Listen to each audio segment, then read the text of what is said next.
Okay, thank you, Professor Park. Thank you for the opportunity once again, Professor Park. My name is Hadza Robby.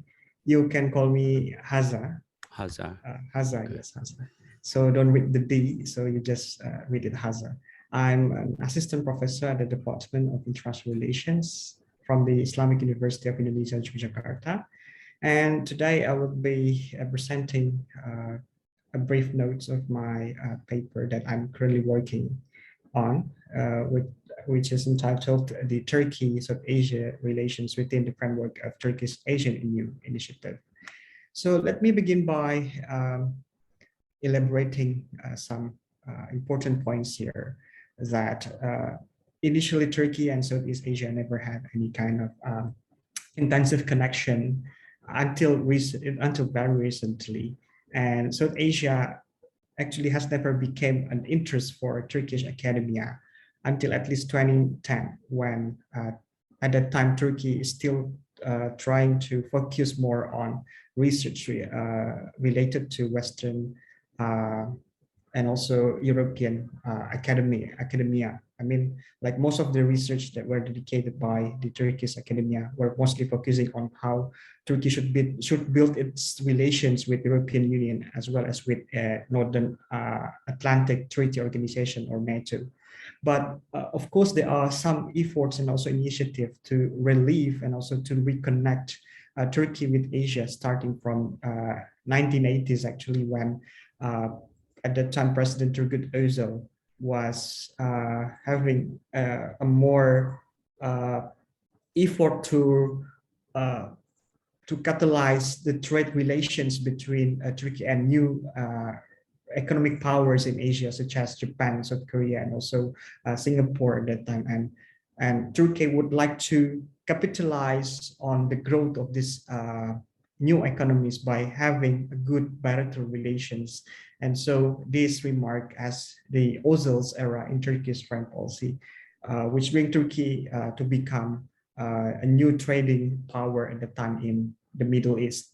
And also with this increasing connection between Asia and Southeast Asia with Turkey, we can see that there is a rise of interest, the rise of publication, the rise of research conducted by Turkish academia, as well as foreign students that are which are studying in Turkey, who are studying in Turkey on the exact topic on Southeast Asia. And also there are a lot of research and also proceedings on Southeast Asia and ASEAN that were being conducted and also being published by Turkish think tanks as well.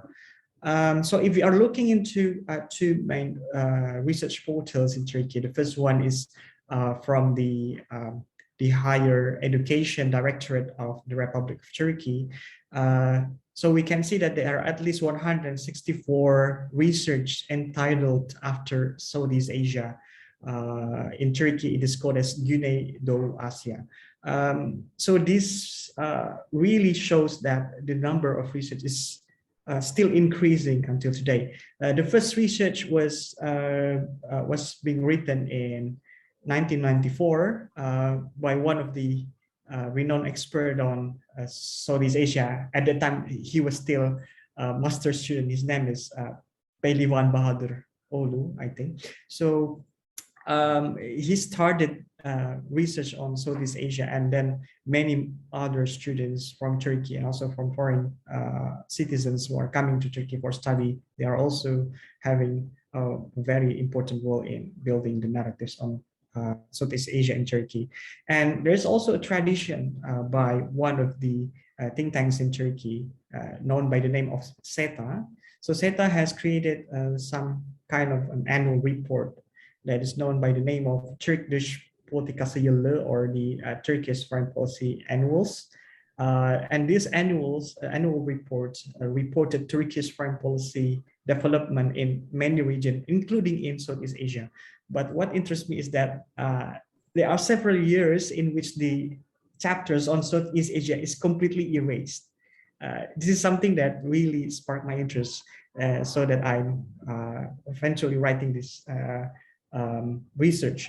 And also recently, there's also two new books, and this is something important that I would like to remember. Two new books specifically talking about Asian and Southeast Asia in Turkey. The first book is written by Mehmet Özay, one of my colleagues in Turkey.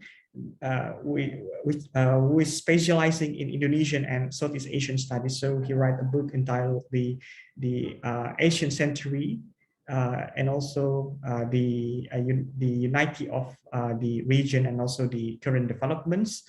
And there's also a book written by Dr. Sulaiman Tamis, which is entitled the political structure and also the political development of Asia. And but historically, do Turkish people know Southeast Asian and Asia? Of course they know. They exactly know what is Asia and what is Southeast Asia. Here is the proof why Turkey has already known. And I think by explaining the historical perspective, I think it will be easier for me to explain the current motives of Turkish policy in Southeast Asia. This is the first map that was drawn by Ibrahim Mutefferika, who is also known as a famous cartographer from Turkey, from the Ottoman Turkey. And by using several available data drawn by the Portuguese and also Dutch cartographers, he tried to redraw a map of Southeast Asia. Here, Ibrahim Mutefferika called this region as SHIN Hind. As you can see here, there's Ottoman Arabic there, Ottoman Turkish written in Arabic script there. Ishkal al-Jazair Chin Wahin. So he's trying to explain the region of China and India. I mean that he trying to say that this is the Indo-China region. And see, this is something interesting about how Turkey trying to perceive Southeast Asia since a long time ago. So where is Asia and Southeast Asia in Turkish foreign policy? So if we are looking into the narratives, the official narratives promoted by the government of Turkey and also written by the government of Turkey in their policy brief, the region of Southeast Asia and East Asia is categorized under the same part of Uzak Doğu or Far East.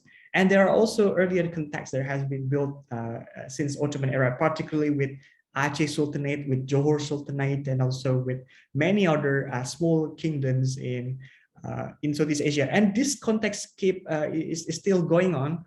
And according to my knowledge, there's also a connection between the Ottoman Empire with the Kingdom of Thailand under the host of Chulalongkorn. I think there's some kind of visit that was conducted by one of the royal prince from House of Chulalongkorn back then in 19th century. But I need to check further on that data. There's a brief period of uncontinued relations until 1950s, when Turkey decided to join the United Nations peacekeeping mission in Korean War, and this brought new period of relations between Turkey and Asia, particularly with East Asia.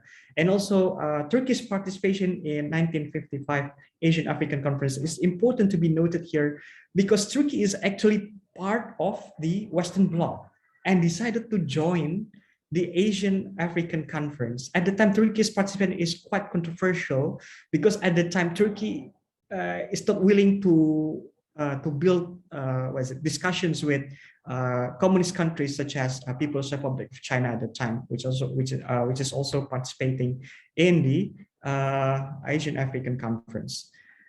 So let me just skip it to the contemporary aspects. So I would like to quote three foreign ministers of Turkey who has done their duty in the past. So I would like to discuss first the thought of Ismail Cem. Yeah. So Ismail Cem is one of the socialist-leaning prime minister in Turkey who had promoted the idea of the importance of Asia in Turkish foreign policy. So according to Ismail Cem, Turkey should be a geçiş yolu or köprü ülke. Geçiş yolu means a passage state or passageway, and köprü ülke means a bridging state. So Turkey should bridge the interest between Asia and Turkey, Asia and Europe. And Turkey could understand exactly the interests of both civilizations, because Turkey is part of both continents. Turkey is both Asia and both Europe. And this was elaborated further by Ahmet Davutoglu, who is also former Prime Minister of Turkey. And he argued that Turkey should have its own Asian debt, or Asia Drinli. So Asian debt is something that Turkey has already owned since ancient time. So by capitalizing on Turkey's past relations with Aceh, with Muslims living in Southeast Asia, this is the exact way that Turkey could succeed and also could develop its relation by using its historical legacy in Southeast Asia. So Ahmet Davutoglu is arguing that the historical legacy should always be used in order to build better relations with countries in Southeast Asia. And also there's also Mevlut Cavusoglu, who is also the current Foreign Minister of Turkey. So let me just continue because of the time limitation. So Mevlut Cavusoglu, who is also the current Foreign Minister of Turkey, has launched a new initiative that is called as Asia New. So this Asia New consisted of three main programs. The first one is how to create an acceleration in the development of relation with Asia. The second one, how to ensure Turkey's place as a leading player in diplomatic negotiations, especially the ones that are happening in Asia, and also how to ensure that Turkey has a leading role in digital diplomacy, especially with its relations with Asian countries. And Turkey has always been recognized as a country who seeks to differentiate itself from Europe, yeah, especially with Erdogan's a strong criticism toward European country has made several scholars allege that Turkey is actually trying to do some form of policy reboot or reorientation. But Turkey, according to Mevlut Cavusoglu, is not doing that. Let me just go quickly because I'm having 5 minutes. So where is Southeast Asia in Turkey's Asian and New Initiative? So there are several initial motives on why Turkey decided to increase in its engagement, its relations with countries in Southeast Asia and also with Asia. The first thing is that Turkey's involvement in the Belt and Road Initiative, which is obviously a Chinese-led project, connects with Turkey's initiative to build a middle corridor. And this middle corridor is actually a projection of Turkey's identity as a bridging nation. So Turkey always wants to facilitate more trade and also facilitate more connection between Europe and Asia. And Turkey would like to play a huge role in ensuring that connection is happening. So by participating in BRI, Turkey would like to also enhance its middle corridor project, and Turkey would like to extend its middle corridor exactly to Southeast Asia. Yeah. Second one is that by improving its middle corridor project, Turkey would like to also extend its existing free trade area. Currently, Turkey has two existing FTAs with Southeast Asian nations, such as with Malaysia and Singapore. And currently, there's also some negotiations going on with Indonesia and Thailand. And I think Turkey will agree on the terms with Indonesia in next 2 to 5 years. And there are also early step FTA negotiation with Vietnam as well.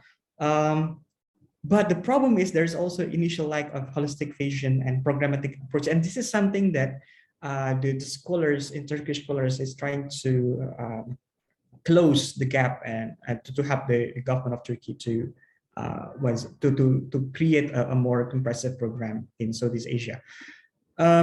But there are some values and motive. The first one is that the values of this Turkish involvement in Southeast Asia should be based on the value of Turkish moral realist doctrine. So moral realism doctrine is that Turkey would like to pursue a realistic foreign policy based on its national interest. interest, but also Turkey would like to become a prominent actor in humanitarian field. Yeah, the first thing. The second thing is that Southeast Asia should be seen as a diversification of Turkey's choice. Yeah, instead of a policy orientation, and also there should be a coordination between the public and private, yeah, in the effort to maximize Turkey's involvement in Southeast Asia. That is why Turkey is not only involving governmental bodies, but also involving religious congregations like the Jemaat Nur or the Nur congregation. They're also giving scholarship to many Muslim students. And we know for sure that Turkey's motivation is also a historical one, because Turkey has a historical footprint in Southeast Asia, in Aceh, in Malaysia, in Singapore, and that also leave a deep imprint toward the Muslims in Southeast Asia. Turkey would like to use this again in order to maximize their engagement in Southeast Asia. There's also a motivation related to strategic and political motivation. Turkey would like to see itself as a modern power, modern military power who can promote their military hardware to Southeast Asian country, but at the same time, Turkey is also trying to position itself as a non-entrepreneur and also having more role in ensuring the resolution of crisis and conflict in Southeast Asia by participating as Asian dialogue partner. And Turkey's trading interest is also important to be noted here. Let me just skip to the last part of my slide. There's also several challenges and opportunity. The first one is what Özay called as standard tamama meselesi, or a problem stemming from inability to understand or to promote needs due to the lack of knowledge. So this is the problem, not only Turkish experience, but also Southeast Asian experience, because we have lack of connection, deep connection between Turkey and Asia. But lately, with a rising number of Turkish dramas, as well as Turkish movies, and also the exposure of Turkish with Indonesian and also Malaysian movies, that will make up the gaps, yeah, of understanding between two nations. And I think people-to-people relation will have to really solve this problem of Tanah Tamama Meselesi.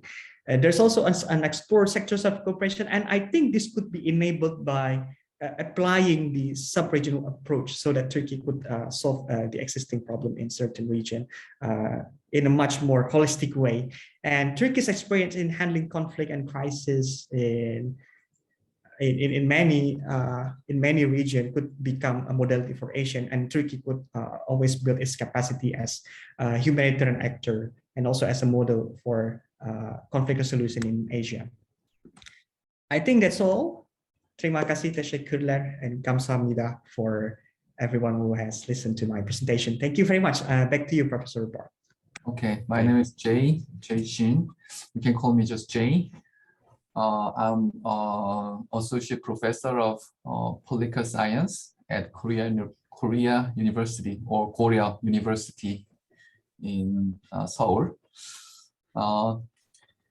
Thank you very much for your very interesting presentation, Professor Hadza. And I think due to the time limit, Professor Hadza did not fully explain many good things in his paper.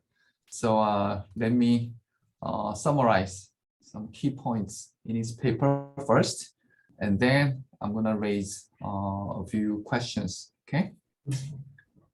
His paper investigates the relationship between Turkey and Southeast Asia in the context of the Turkish Asian ANU, Yeniden Asia, right, initiative. And he argues that the Belt and Road Initiative of China, especially, could contribute significantly to Turkish economic development. And also, he pointed out that as an ASEAN sectoral dialogue partner, Turkey would like to play a more important role in political stability of the region and defense industry and economic development. And yeah, the Turkey is I'm not quite familiar with the Turkey or Turkish politics, so it was amusing for me to read his paper, to learn a lot of things about Turkey and Turkey's relationship with Southeast Asia. And I would like to raise a few questions. First, as to the Turkish Asian New Initiative, I'm wondering why Southeast Asia? I mean, he argues that Turkey has to find alternatives to expand its market and its economic opportunities. But I'm wondering why Southeast Asia, because Central Asia, right, or Middle East is closer to Turkey, right? Mm. So I think he had. I want to know more specific or convincing reasons why Turkey got interested in Southeast Asia.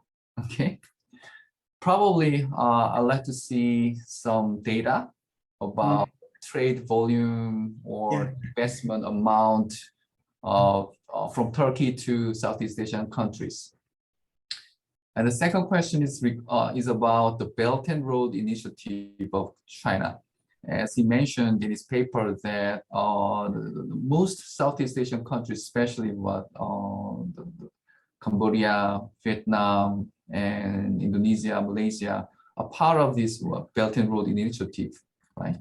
And he argues that the Belt and Road Initiative could contribute significantly to the Turkish economic development as well. But I'm quite skeptical about it because in Central Asia and Africa, actually anti-China sentiments have been rising. The Belt and Road Initiative, for example, debt to China has increased in those countries, and Chinese companies and workers take most of the works. So domestic workers have actually big grievances against China. So I'm wondering how Turkey would deal with these problems. Okay. And the third question is regarding the relationship between the challenge to improve the relationship between Turkey and Southeast Asia. He argued that the first challenge is the lack of knowledge and understanding between Turkey and Southeast Asia. Okay? And I'm wondering if there are any government programs to increase the number of experts on Southeast Asia in Turkey, because, you know, to increase what understanding and knowledge, experts are needed, right? Yeah.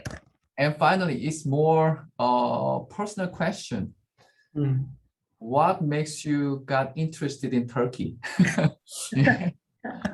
I don't think there are many Indonesian scholars who are interested in Turkey, right? So I'm really curious. What makes you interested? What makes you get interested in Turkey? Anyway, thank you. Okay, Dr. Singh, thank you very much for your comments. And Hadza, so you can answer two or three questions, but so you may wrap up within 5 minutes, okay? Okay, right. Professor Park. Yeah, I'm just going to each question quickly now. So thank you for very much, Professor Jai, for the questions and comments. I'd like to appreciate every points that you have provided to me. Indeed, I also realized there are many shortcomings to my paper, and when you are addressing it, I'm reminded once again to improve the data as well. So regarding the first question, I also comment why Turkey should be interested in Southeast Asia, while there's already Central Asia and Middle East. So Central Asia and Middle East has always been considered as traditional market for Turkish investors and also Turkish companies. But recently the market has been so saturated, and I think that I will show the data in my revision to the paper.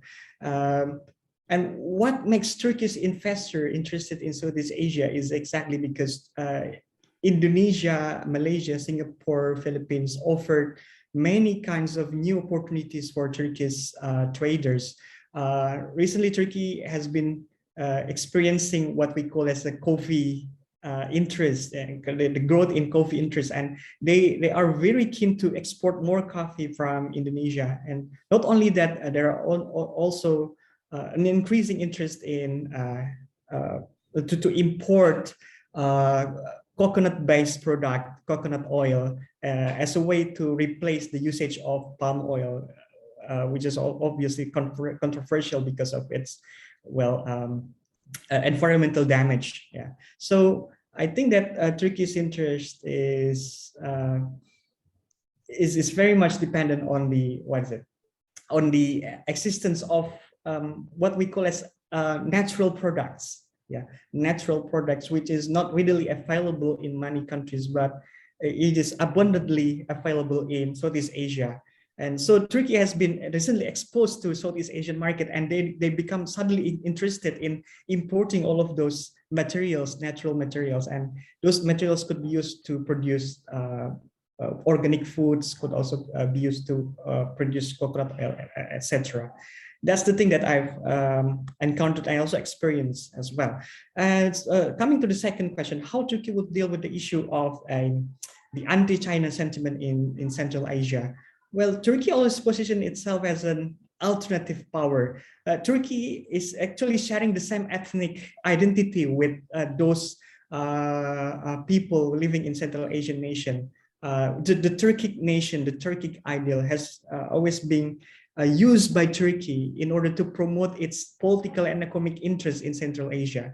And I think Turkey is trying to, to balance, yeah, the domination coming from China here by showing itself as a benevolent economic power. What I'm trying to say here is that Turkey is not trying to heavily dependent over the BRI, the Belt and Road Initiative, but instead Turkey is trying to use the BRI as an opportunity to advance its own goal, yeah, to advance its own goal, to maximize its own profit and also to maximize its own economic advantage in Central Asia. And Turkey is also seen as a more trustable partner in the perspective of Central Asian, because of sharing the same blood. And Turkey has always used platforms such as the Turkic Council in order to promote this idea of middle corridor, to ensure that there's a stronger economic cooperation between the brotherly Turkic nation, which is coming under the name of Soydaş in Turkish. And I think this is also related to the questions of coming from Professor Stephen Keck. Yeah, I think the Turkish credential as sharing the same bloodline with people coming from Central Asia has also played an important role in building the conception of middle corridor.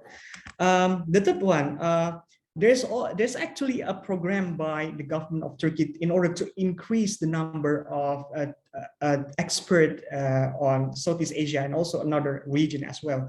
And that program is called as the Master and Doctoral Scholarship on Area Studies. So the program explicitly mentioned area studies. So everyone who are participating in the program should learn the language of the country that they are going to. Yeah, so I think there's also the participant of this program who are also going to Korea universities, to SNU, to Busan in order to learn Korea, and also they are going to Southeast Asia as well. I also have my friend studying in Gajah Mada University. He's becoming really fluent in Indonesia right now, and he's currently finishing his PhD, and he will be the first PhD graduate in Indonesia from Turkey. First time in history. So I think Turkey is trying to build a new momentum here by sending a lot of its academia to Southeast Asian countries in order to accelerate the development of relations between Turkey and Asia. The fourth one, why interested in Turkey?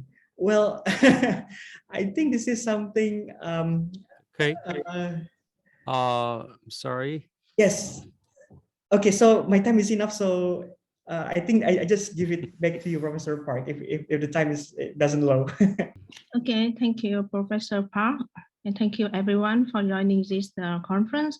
I'm Hai Hoang from Hanoi National University of Education in Hanoi in Vietnam.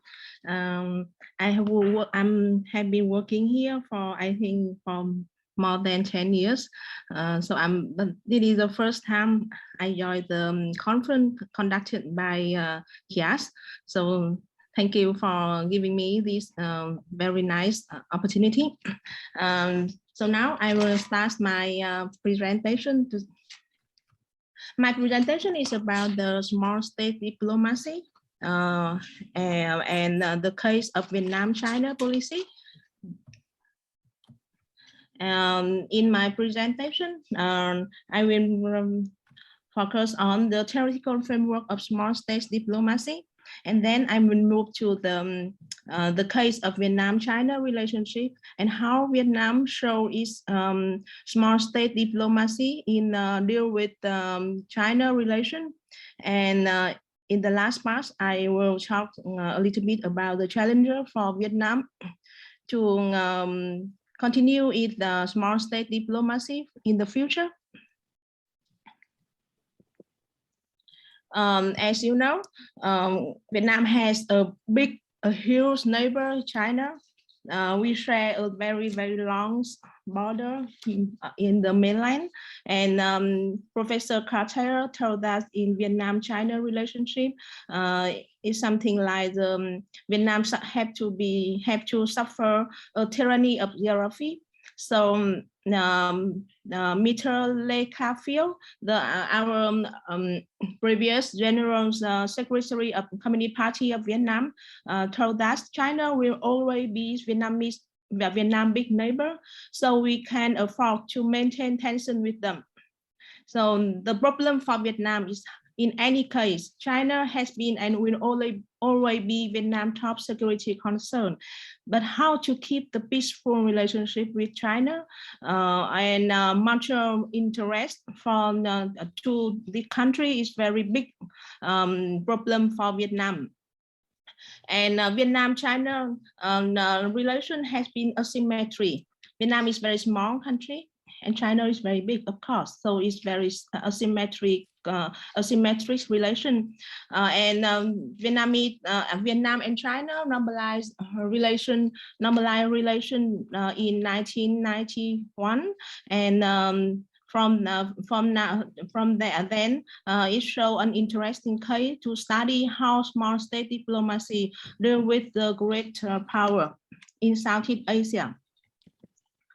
And actually, in international relations, many people focus more on big country, great power, and but nowadays, in last decades of 20th century, scholars started to think about the necessity of further research on small states and distinct category.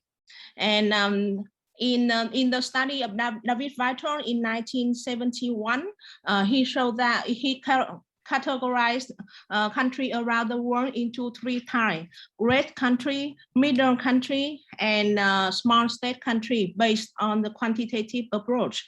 Quantitative approach focused on the GDP, population, and geography of each country.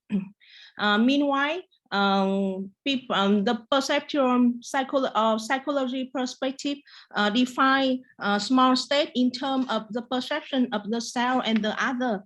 It means that if any country and its leader perceive themselves as being a small state, and other country also recognize them as small state, then this country is small state. Yeah.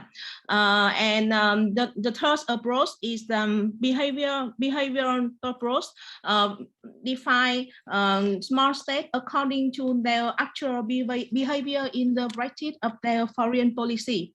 And they think that small state always exhibited limited involvement in global affairs. And they are primarily engaged in the regional level and do not have the military option on the table, and are great champion of international law. Yeah, but actually in classical and structural realist tradition, small states are not significant in international politics. And they argue that the international politics are just conducted by the great power. But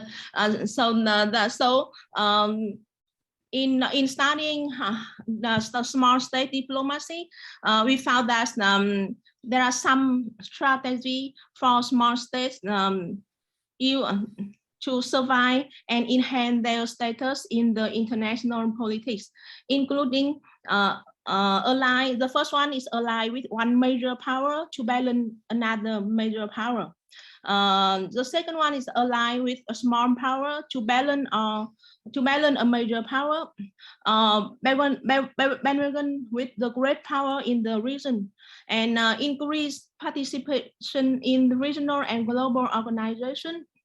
And some small states try to remain neutral in all the international politics.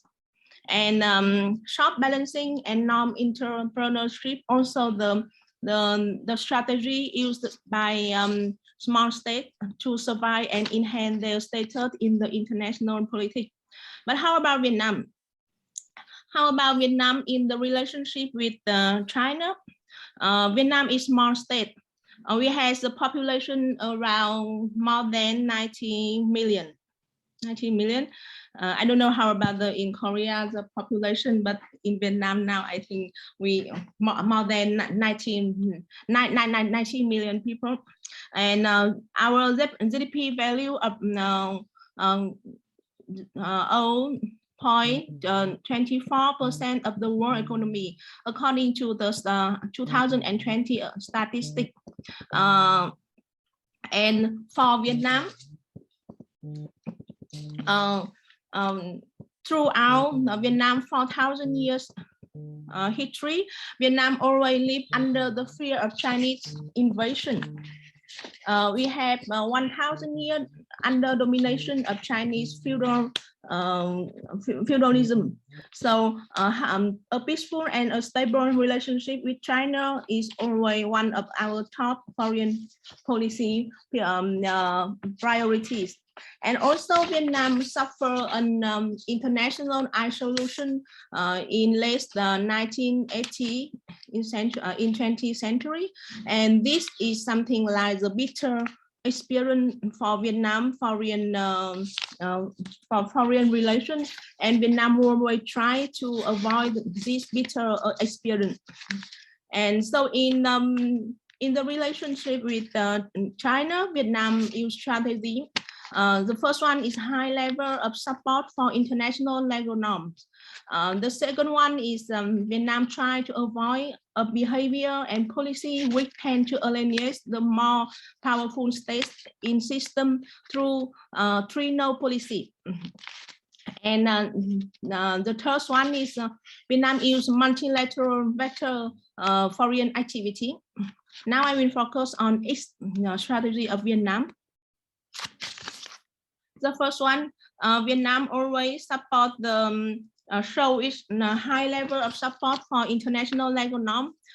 In Vietnamese constitution, Vietnam confirmed that the country is a responsible member of the international community, abiding by the United Nations Charter and international treaty to which Vietnam is a member. And in the South China Sea conflict with other country, Vietnam always show its opposition and do not accept all claims in the South China Sea that are inconsistent with international law, especially the Convention on Law of the Sea released by United Nations in 1982. And also Vietnam will try to become active member of many international organizations like the UN.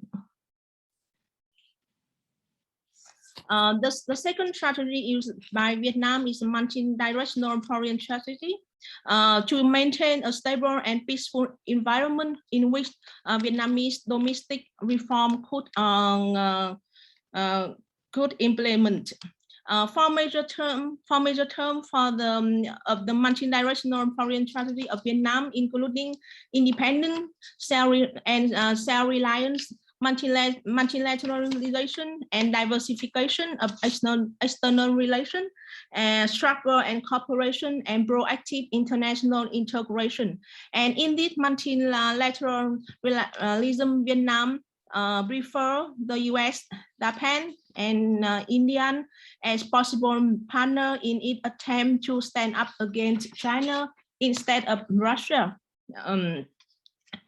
So that's the reason why Vietnam show its limited involvement on China Belt and Road Initiative. In comparison with other Southeast Asian countries. And also in the multi-directional foreign strategy, Vietnam tried to integrate with a variety of regional and extra-regional actor, organization, and multilateral institutions, and especially Vietnam concern more concern on the ASEAN, and try to use the ASEAN forum to protect independent. And the third strategy I want to focus is 4 nodes and 1 depend in defense strategy. It's quite interesting when we're studying foreign defense of Vietnam in in the past, Vietnam used 3 node principles in national defense foreign policy, including no military alliance, no alliance with any country against another, and no building foreign military base on Vietnam territory. And in the newest defense strategy released in 2019, Vietnam. The first time Vietnam raised the idea of 4 nodes and 1 depend, including no military alliance, no siding with one country against another, no foreign military base, and no using force or threatening to use force in international relations. And depending on curriculum and specific condition to show its diplomacy defense to show its defense international defense relation with other country. And with the policy aimed at reassuring Beijing that Hanoi had no hostile intent toward China. Yeah.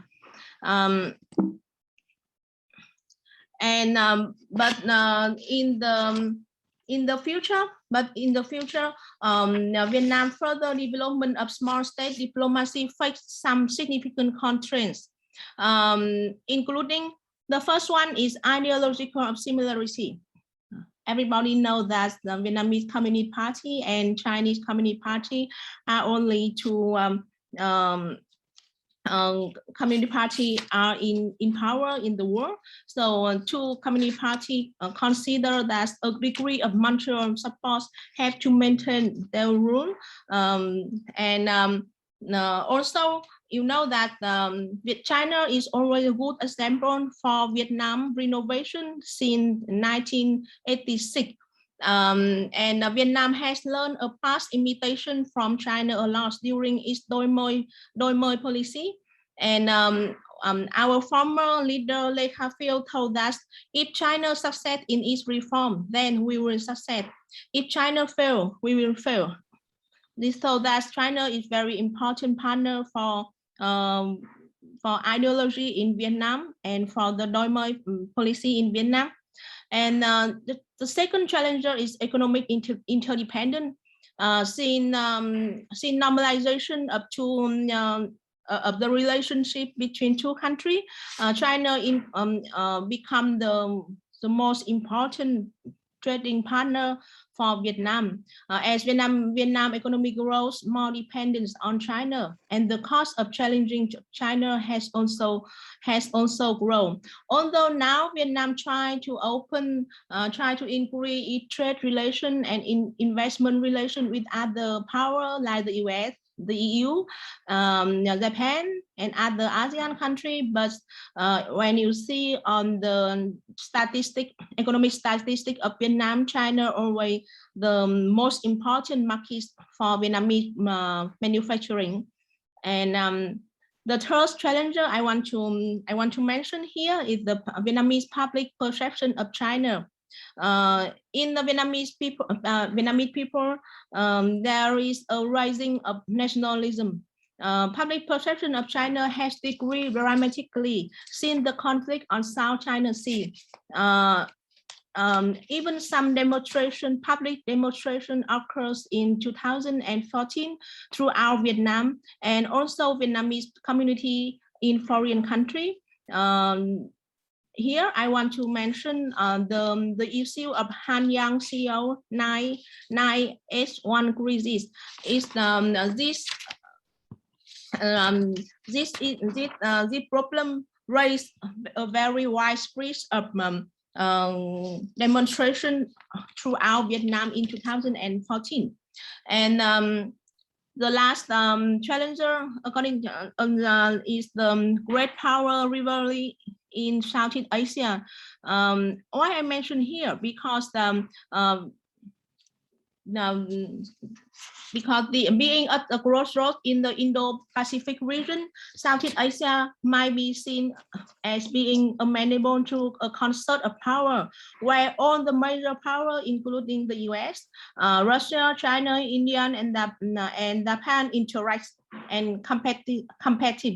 And so Southeast Asia has faced major power competition, particularly the growing the China and the US competition. So that's the reason why the ASEAN centrality and autonomy can be undermined, and there might be a split among the ASEAN member between member states with a closeness to China and other states who fully support the US. So I think, and this is challenger for Vietnam, because Vietnam wants to use ASEAN like the international forum to support Vietnam during the in the asymmetric relation with China. But what happens if the ASEAN cannot find their common voice on China and South China Sea conflict? What happened? It's difficult for Vietnam. In conclusion, as small power, Vietnam has employed different strategy of small state foreign policy depending on the international situation. It's very diversified, and the response by Vietnamese government in this regard in the China relationship is a combination of cooperating and struggling, which were carefully designed to underscore Vietnam's sovereignty without unduly provoking China. And I want to mention the last sentence, that the continuing problem for Vietnam is still how to keep the stable and peaceful relationship with China. That's I think is enough for my presentation. Thank you for listening, and hope that you will enjoy it. Okay. Thank you, Professor Pham. Hello, Professor Ha. It's the first Hello, time to meet Professor you online, even though I have involved the Vietnam studies in the last 30 years. So so you know each other. Interesting. yeah, we should know. We should know each other. I still try to meet you in Hanoi. I'm looking forward to seeing you in next trip to Hanoi. Hanoi. Yeah. Yeah. Thank you for your presentation. I learned so much from your presentation. So this research is quite timely to deal the current security issues in the context of the China rising and the US-China rivalry. This study is also focusing on the domestic issues for a socialist country, maintaining the current socialist regime. The presenter showed some constraints to deal with China and the conflicting interests between the Vietnam's region security and national security. But for both of us, it is not easy for us to find the good ways to resolve the problems and they overcome the shortcomings on relating to issues.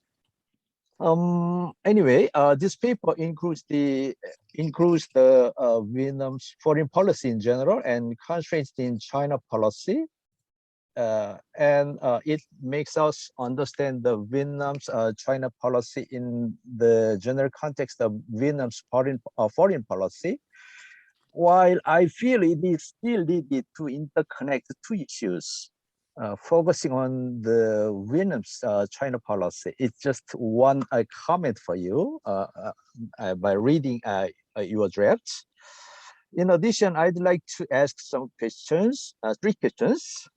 There are people who wish to regard Vietnam as a middle power, while the presenter considers it as a small country. I think the presenter is so modest to evaluate the Vietnam's power as a small one. While Vietnam is ranked 24th in the military power, although Vietnam is in the lower middle income country in terms of economic power in the world. How can we understand the conflicting categorization and find a harmonized way between two? Is the first question. The secondly, so far, researchers argue that Vietnam adopted the hedging strategy against China and the United States. And recently, a few of them started to argue Vietnam has transformed the strategy from hedging into balancing, being against China on the South China Sea issues, especially. What is your idea on these conflicting arguments?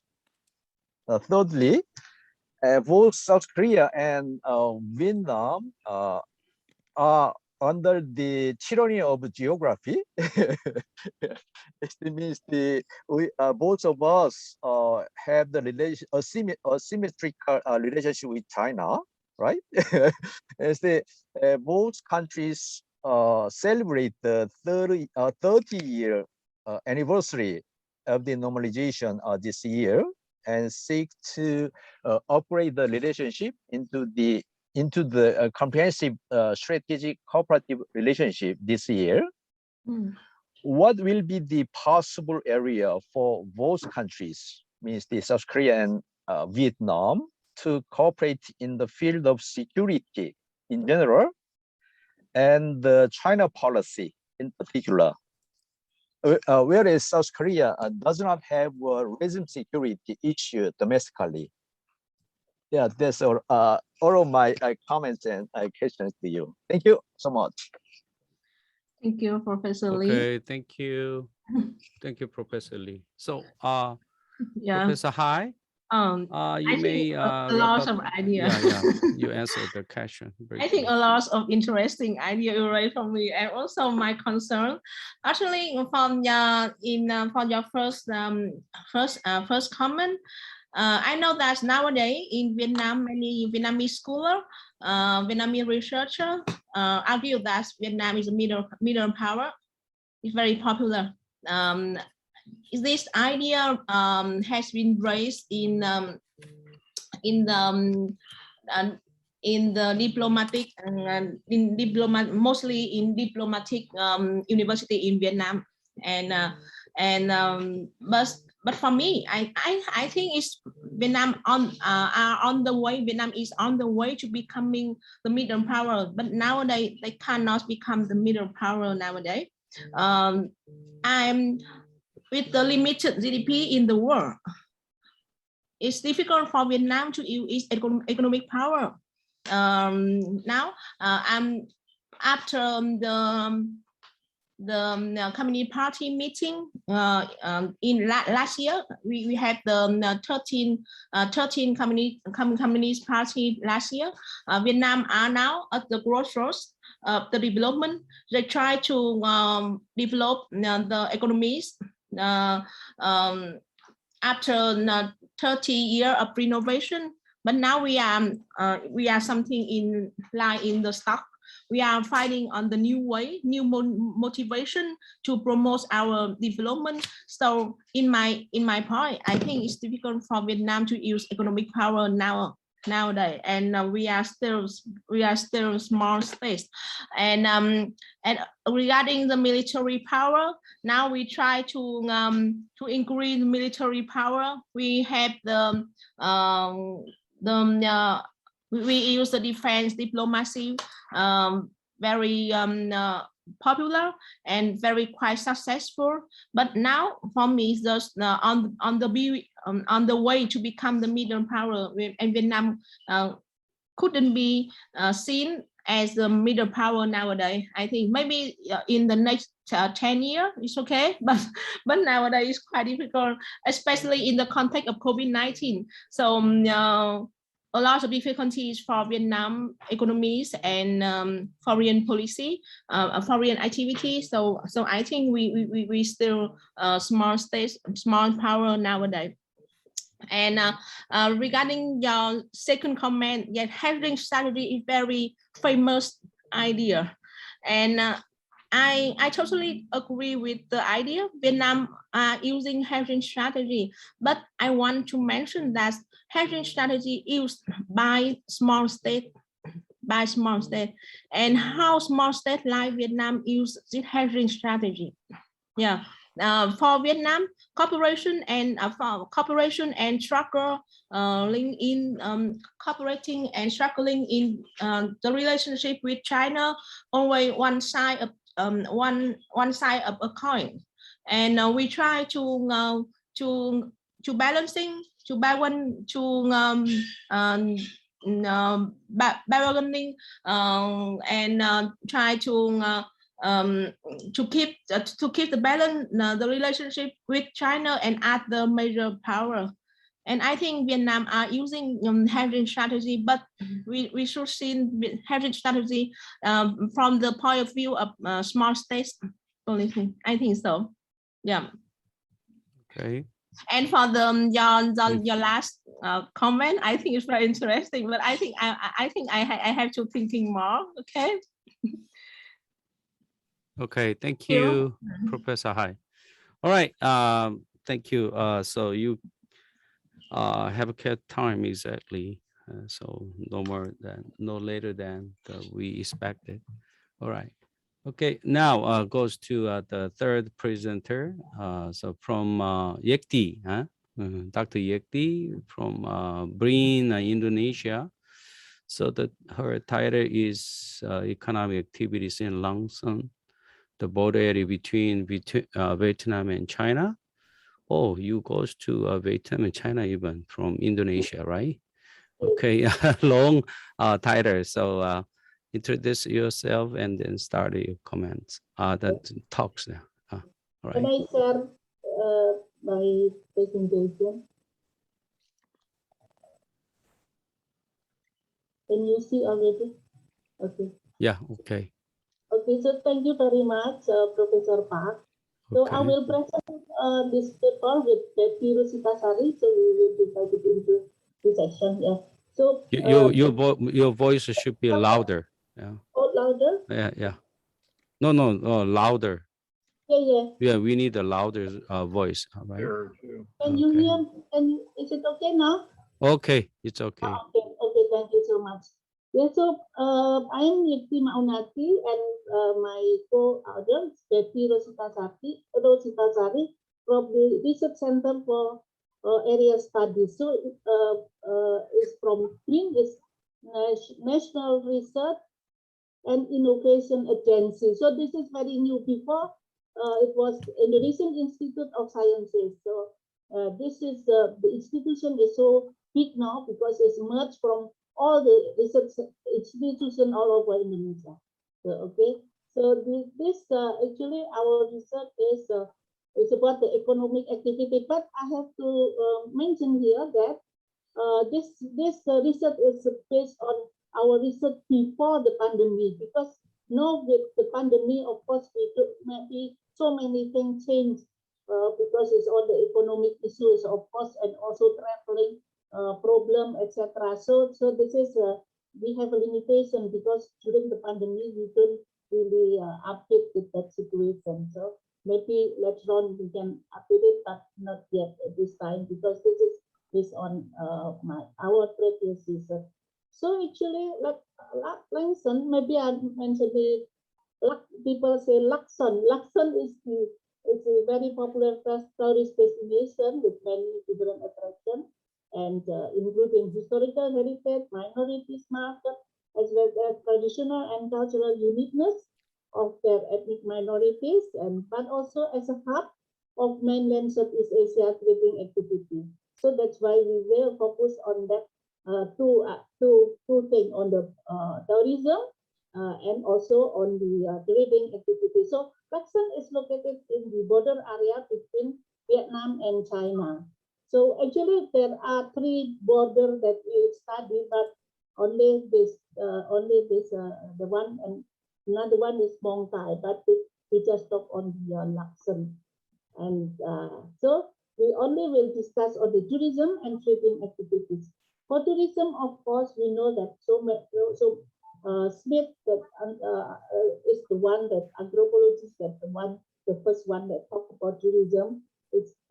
He includes the cultural tourism and environmental and recreational and etc. And of course, there is a new one like pilgrimage and spiritual are also growing very rapidly. So, and in Lakson, actually, we have many various of tourism development, ranging from ethnic market, festival, and the traditional, like traditional cultural village, something like that. So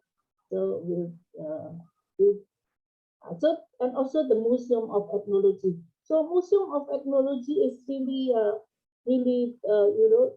this is just to showcase what's actually that Lakson have, like the minorities people, and also the product, and also the festival, because festival is very important in tourism for Vietnam, not only in Lakson but also all over to Vietnam, because Vietnam has the motto on the hidden charm. Hidden charm is like if Malaysia have Malaysia truly Asia, so in Vietnam you have a hidden charm. You have so many charming something, especially on the tradition of the ethnic minority. So that's the digging process of the digging of tradition is happening, because that is to show that you have the charming thing.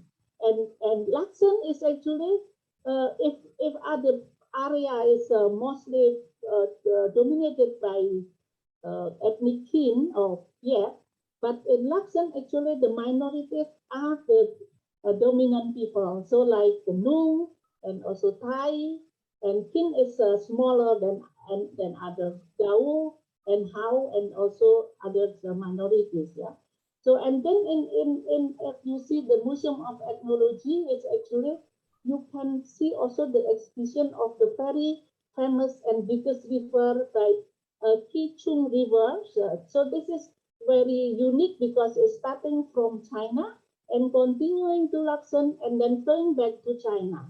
And also in the museum you can see the exhibitions of festivals, so many festivals, and also the cultural village, something like that. So actually the Museum of Ethnology is really to show that this is something that you can see in Lakson, so in the province of Lakson.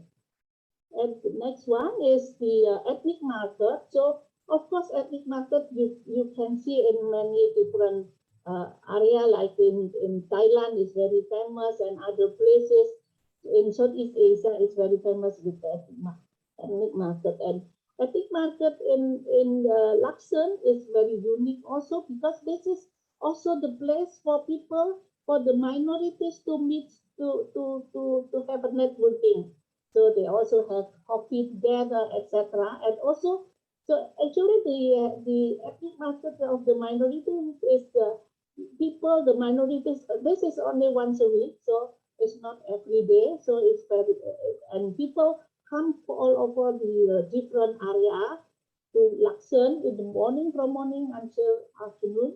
And also, the handicraft is not all. It's not necessarily that originated from the minority group themselves. So material sometimes from Chinese product.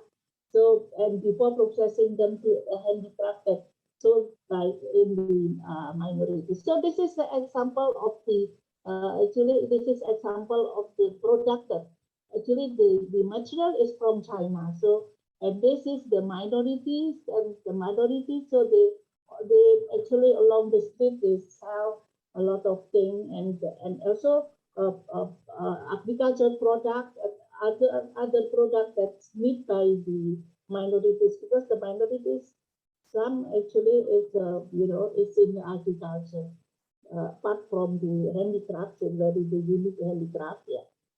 And then another one is the cultural festival. This is promotion of the ethnic minorities also. Like, it's mentioned by Tyler. Tyler is, of course, maybe for Vietnamese studies, they know Tyler because he, wrote a lot on Vietnamese, books. And he said about the traditional life of the ritual. And this is actually is also in every village. So the government, the local government also promote and support in terms of funding also support the each village that have festival. So many festivals. That's why the hidden charm is this the beginning of tradition and we promote it in the level of not just in the level of province but it's also a lower level. So they actually if you go to Vietnam, you will see many festivals, of course, in certain time, but festival is really being promoted widely, and it's also you can see in the website for digital promotion and etc. And the very famous one is Long Tong, is the farmers festival. Beginning at the festival in the this is Long Tong is also very famous one. And actually also you can see in the Museum of Ethnology, because in the museum also there is explanation of the many festivals in Vietnam, in Laksan especially. So of course this is very important for tourism because this is the promotion of tourism is when we also interview with this with the ethnic minority section, we also find out that they really help the people, the local people, to develop and to develop the tradition, because actually for tourism is very important. Of course, maybe in Laksan is not as big as Sapa or Halong Bay, but Longsam is also very famous because of the border between China and Vietnam, and with this border, at that time the tourists from China is really a lot. So that is really a good promotion for tourism. And the next one is so we also visit the Thai village.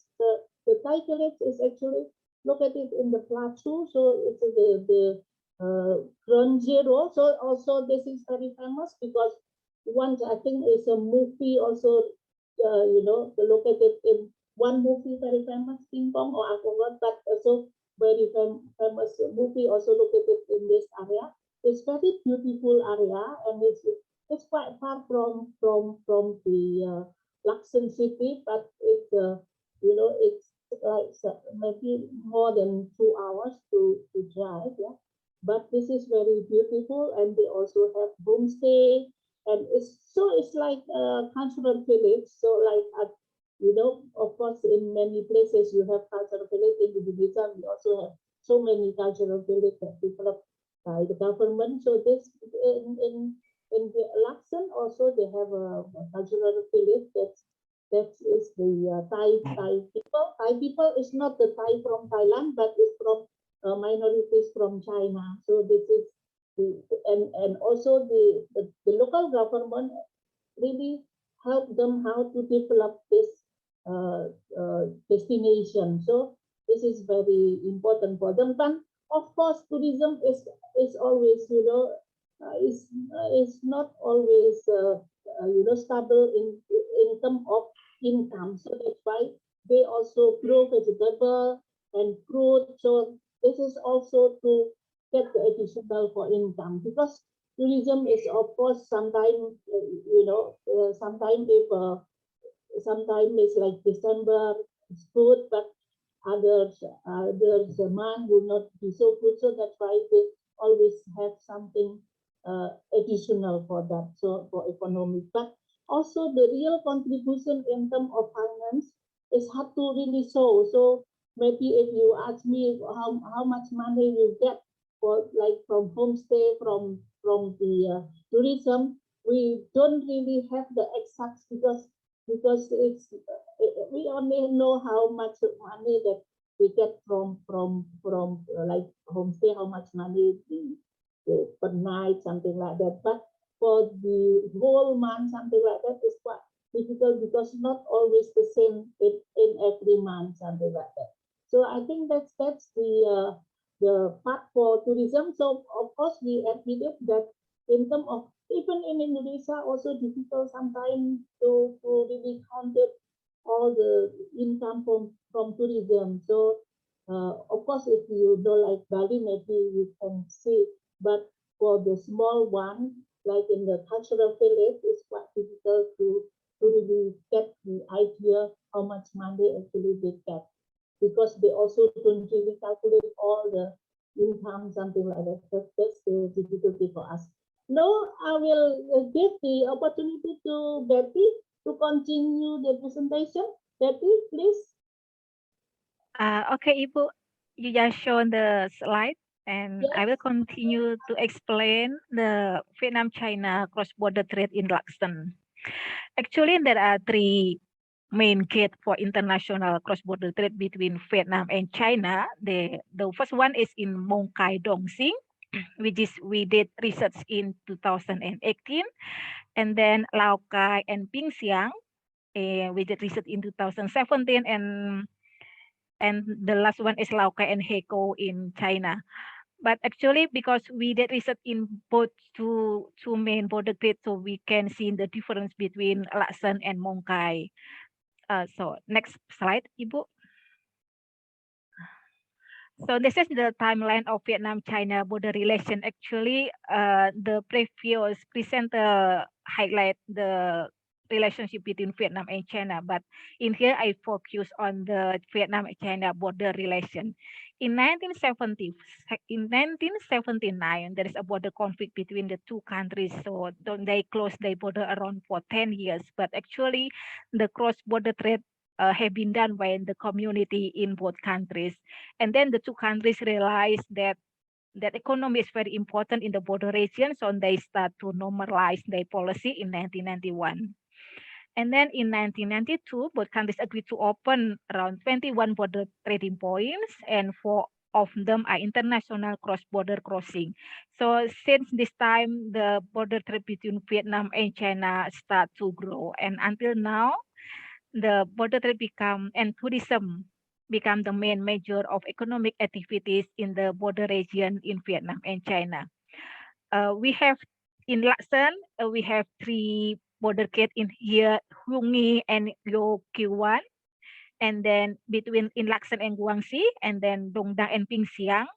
It is opened in April 1992, and the last one is Lao Cai Hyeok in Lao Cai, Yunnan in May 1993, and then Mong Kai Dong Sing in Quang Ninh province in April 1994. So it's been around after the normalization policy, the two countries, Vietnam and China, start to open their border. Next slide, Ibu. In here, I will explain the cross-border activities in Lacson, because Lacson is not only the bilateral trading between Vietnam and China, but also the border gate or a hub that connect Vietnamese and Chinese market, but also ASEAN and Chinese market. It means that the ASEAN product, the ASEAN truck or container, they can go through the Laxton border to go to China. In this is also happened in Mong Kai border gate because the several ASEAN communities from Thailand, Cambodia, Laos, they goes to China from Mong Kai border gate. And in Laxton, there are 3 forms of trade activities, which is official trade, small scale trade, and border trade. Official trade monitored by the Ministry of Industry and Trade. And this is also happened in Tentang International Border Gate. So that's very special for export and import activities. Whereas the small scale border trade, which is happen around which is monitored by the Provincial People's Committee, and also they happen in the small market near the border between Vietnam and China. And the major actors in the border trade are inhabitants around the border between Vietnam and China side for economic purposes. And the people in the border, especially for Laxton, they provide the conduct cross-border trade using traveling paper. Traveling paper is an identity card that can be used for the Laxton resident to visit Ping Siang. Next slide, Ibu. I will explain about Chu Fan. Chu Fan is cross-border quarries. It is very important for the small-scale border trade between Vietnam and China. And most of them are Vietnamese women from ethnic minorities, and they know their people, their area, so they share the same culture. And usually they use sneaking roads and also small stream, which has no checkpoint. In here, geographically, Laxton is very mountainous area, so they have a lot of small stream to do the trading. Some of them are doing smuggling. And of course, they also mobilize their family and relatives based on kinship and ethnic ties. And they have some relationship with the Vietnamese and China trader in the border region.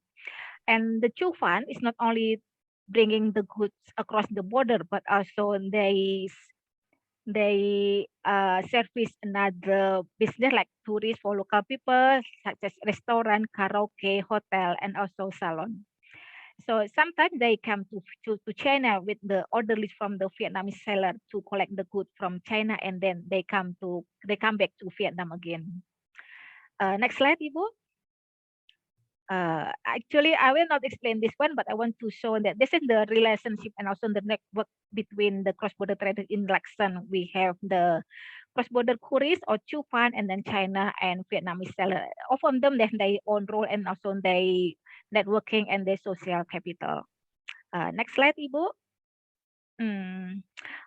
This is very interesting, which is we found in the Vietnamese border, and I hope there is no China scholars in here, but actually the China developed their border first. It means that they concern with their own interest, like they want to build the border area to industrialization, they can cheap labor and selling product to Southeast Asian market. And China has ultimate control to open and close the border, especially in Mong Kai, Laxton, and Lao Cai, depending on their interest. It means that sometimes China suddenly closed the border for several days. So it means the Vietnamese business people could not bring their product, mostly agriculture or fisheries product, to China market. So it means the product become rotten and they were forced to reduce their product price. And unfortunately, in the Vietnamese, the dependency with the China market is very huge because the market is in Vietnam. The demand in China is very big and become the only chance to increase their trade value. But also the Vietnamese people in business and local border people still put high expectation from the cross-border trade with China because geographically they very near, so they have also relationship with the Chinese people in the border. The next slide is the growing infrastructure in Laxton to facilitate the hub, ASEAN-China hub. It means that Vietnam is one of the member of Greater Mekong sub-region. So it means the ADB in 2017, they built North-South Economic Corridor, which is connecting China from Kunming to Chiang Rai, Bangkok via Lao PDR or via Myanmar, or another route is from Kunming to Hanoi, Hai Hoang, and then come to Yunnan. And this is come to Lao Cai and Guangxi in the Chinese side, and most of them, after all, the Vietnam and China government also built the 2 corridors and 1 cycle initiated by the Vietnam and China government in line with the North-South Economic Corridor, which is connecting Vietnam to China from Nanning to Lacson, Hanoi, and Hai Hoang, and then Nanning in China to Lacson, Hanoi, and Ho Chi Minh and Mộc Bai economic corridors. So it means that the Lacson connecting Vietnam and other ASEAN countries, which is China, Guangxi market, and Southern China or ASEAN Free Trade area, become the main road to bring the product from the ASEAN countries to China. But from my observation, Lacson is not yet transport the product from ASEAN countries to China, but Mong Kai actually. Mong Kai is overland, borderland, so is it very easy to transfer or to transport the commodities from the ASEAN to China? I think that's all my presentation about the cross-border trade in Lacson, and thank you so much for listening our presentation.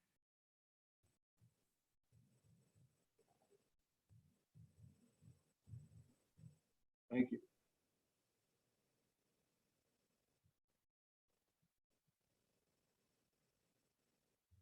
I'm sorry, my microphone is off again. I'm sorry. Thank you very much for your presentation to both of you. Okay, thank you. You kept time exactly also. Thank you so much. And I have my special question to you paper, but later. So I will talk if any. So and then for time being, the discussion to your paper. So is Professor Pham Hien from Vietnam. Okay, so briefly you introduce yourself and then you start your comments. All right. Okay, you have 10 minutes at maximum. Okay. You Hien Pham here. You Hello? micro. Can you hear me? Okay, you start. Okay. Yeah. Okay. You So now start your I will comments. share my screen. So Okay. it's Right. should be fine. Yeah, you seem to be handsome. Okay. Can you see my screen now? Oh, all right. Okay. So it's a bit ambient sound here. So can you see my screen? Okay. Okay, So no problem. yeah. So as a discussant, I will present some ideas about the paper. The paper is presented by Yekti and Pusat Research. Sorry, if I did not pronounce it correctly. But the paper is about economic activity in Lacson, which is a border area between Vietnam and China, from tourist minorities market to hub the mainland Southeast Asia trading activity. So as you know, the ethnicity of the areas, like the other northern mountainous provinces, Lacson is a province with a high proportion of ethnic minority, which is nearly 55% of the province population. This is a place of coexistence of many ethnic groups, of which Nung people is about 44%, and the Thai people is about 35%. The King is only roughly 15%. And the majority of the towns and in the towns are Zhao people, Huan, San Chai, and Hmong, and other ethnic groups make up about 1.4%. And you know that Lacson, as you can see in the presentation, Lacson is not only popular for tourist destination with many different attractions, including the historical heritages, minority pockets, and as well as traditions and cultural uniqueness. Yeah, and the paper addresses 3 questions as stated in the presentation.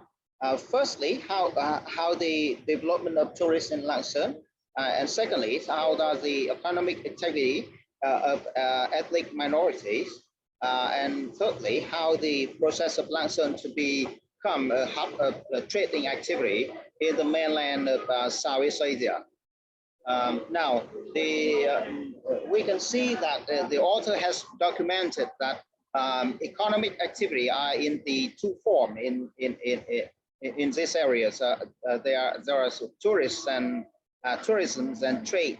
And from tourism perspective, we could see that the establishment of Museum of Ethnology and the promotion of cultural festival, ethnic market, as well as the cultural tourism of Thai village as presented in the presentation. And also the role of government agencies is very clear in which the government support in many ways. And also the majority groups are also in support of their cultural heritage by celebrating their cultural festival and also by continuing to respect to their cultural tradition. And tourism agency, both government and private sectors also play important roles in promoting uniqueness of cultural traditions of minorities, providing the approaches and promoting through web page. Have also added the roles of tourism agencies, and there are some idea like my comments to the paper. As you know, that recently Lạng completed several important works to serve the border gates economic growth. For example, last December, about 5 kilometer cargo route between the Tân Thanh border gate in Vietnam and Phu Thai border gates in China came into operation, and boosting bilateral trade and reducing the transportation congestion. This is an important matter, especially for the farm product exported to China. As you see, that's a very, very important thing. And secondly, thanks to strengthening administrative reform and the provincial governance and public administration performance index, we know it's a PAPI, and the public administration reform index is a PI index, and also the provincial competitiveness index is a PCI. Lạng has removed the obstacle for businesses and also boosted border trade. And thirdly, the Lạng border gate economic zone has more than 5,000 businesses involved in production, trade, export, and import. And last year, it earned an estimated $4.7 billion from export and import activity, and its contribution to the state budgets increased 21.4% over the previous years. And fourthly, Lạng is a province with a great advantage of tourism development because of its rich combination of geography, nature, history, and people, as we can see in the presentation and the paper presented by the authors. Lạng is a border area, border gate of the north areas of Vietnam, and is located on the very convenient road to connect with the capital of Hanoi, regularly attract tourists to visit, exchange, and many exchange activity. It's a trade between Vietnam and China. In addition, nature has given Lạng many caves and natural forests and beautiful landscape and many things. As you can see, guests from far from to Tân Thanh and Nhi Thanh, and also to the mountain and motion tourists. Lạng is also famous for a place for many historical sites such as Namquan and Chilang. And also the Mak dynasty, as you know, has witnessed the battle of invading invader during the process of building and defending the country, or with the Buxan culture, the Buxan revolution base, and people need to respect tourists with the festival cultural tradition. Make Lang Son is always attractive tourist destination for the cross. All in all, the opportunity for minorities to hold the market in the street of Lang Son city economically and or culturally. And besides, as documented in the report, networking among the same and different groups has been evident. Many minority groups participated in economic activity. And as a conclusion, I would say that as a hub of trading activity, which has clearly as a result of the growing of the connection between border area in China and Vietnam in particular, Lang Son has developed to be a hub of trading activity to send product to other countries both way in Southeast Asia, especially like Laos and Cambodia and Thailand. So, well, as a discussant, I would like to congratulate the author who have investigated a very attractive and very active area border between two countries, and is also as a hub to other countries in the area. And thank you, the organizers, for organizing such an interesting event for academics around the world to share the idea. Well, thank you very much. Okay. Okay. My phone is also off. Okay. Thank you, Pham, for your very useful comments. And then you have read your own a separated paper, right? I guess so. So you don't have any special question to her papers. So okay.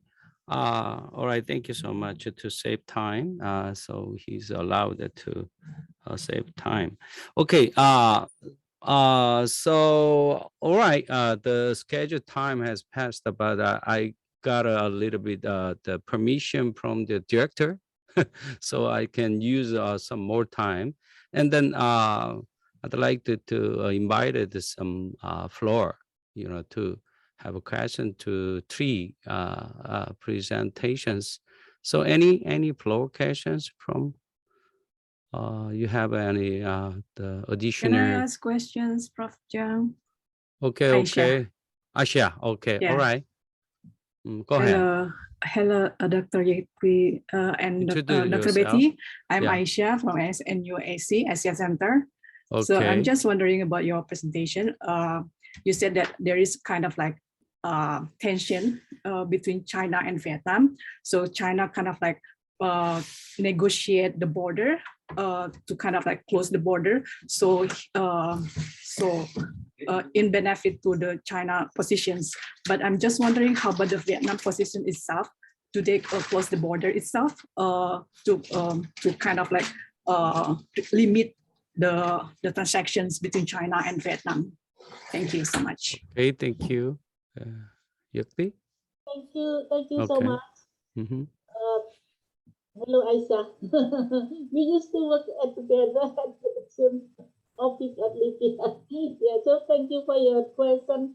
I think the problem is that because of the dependency of Vietnam to China is really a very big deal.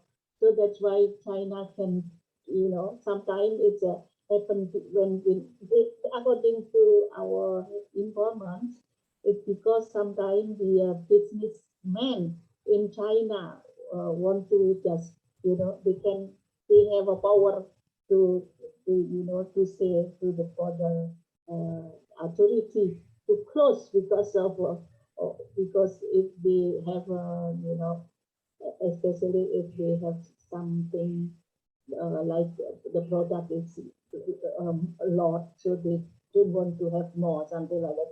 Because mostly it's actually like vegetable, fruit, so that's why sometimes they spoil if we suddenly close the border. So the Vietnam have a problem with the all the products because of the agricultural products, something like that. So, but for Vietnam, it's very difficult because Vietnam is actually the dependency. They admitted that the dependency on China, because for Vietnam also already have so many advantages. Because before we actually also done research before in Luxon, and before actually they not become a hub. So it's quite small, even the market is very small. But then later on, when China is really, develop the border area, because that's why is border is become very big in Vietnam, also become very profitable in many trading, because as a hub also, because before wasn't really like that. So actually Vietnam is have so many advantages in terms of economic development. That's why Vietnam is, this is according to our informant, it's mostly actually really depend on China. So Vietnam have, no power. I don't think that Vietnam close the border or something like that. No, we don't really hear about that, except when there was a war in Mong Kai, not in Lacson. When there was a war, yes, they closed the border, but not in Lacson. Maybe Betti also can add a little bit there. Betti? Yeah, I think for this is the Ibu Yekti as a point correct, because it's a dependency on the Vietnamese trading, Vietnamese businessmen from the Chinese market, but also the China doing this policy because like they want to share the prosperous on the border area between one another. Like Jokowi want to share the economic profit not only in Java but also outside Java. So when the Mong Kai developed very well, so they move to another border gate in Lacson, and then when the Lacson border gate in Xinjiang developed, and they move to Lao Cai. So this is like the strategy of the Chinese government to, like to spread the prosperity of the economy in the border region. And of that, the ethnic minorities, actually the ethnic minorities in two countries, they have the kinship, they have the family relationship. So it means sometimes the industrialization in Vietnam side, they become a labor in the factory or in the industry in Vietnam, in China. So it means there is like and the two countries have the benefit for both countries. Okay, thank you very much. So already, so our scheduled time was almost, after 20 minutes. Okay, so now, so I'd like to. So any no more questions about any themes? Yeah, okay. So this is the end of session 4. Yeah, I'd like to microphone to Professor Director Kim Dong-yeop. Professor Park, can I say thank you to Professor Pham? Okay, thank you. Thank you very much. It's very Okay. Thank you. Okay, so now to the KIAS. Yeah, we'll hand over. Thank you all. Thank you very much.